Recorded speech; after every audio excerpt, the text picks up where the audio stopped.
Welcome to the Slop Temple. We pray this video helps.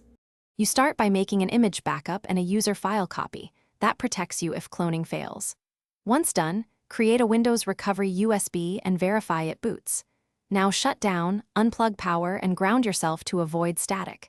Remove the case or access panel and locate the existing SSD. Make sure you know which screws and connectors to remove.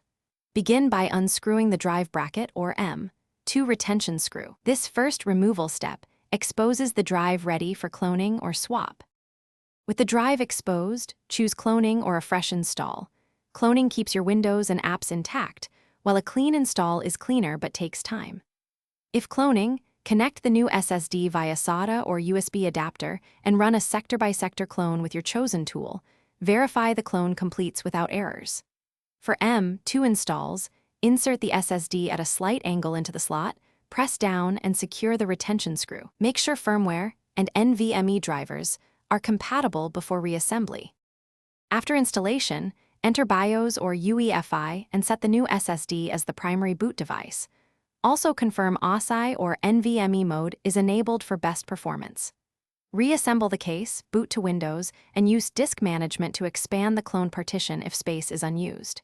If Windows does not boot, check physical seating, SATA/USB cables, and BIOS boot order. If cloning failed, retry the clone or perform a clean install from the recovery USB. One key tip: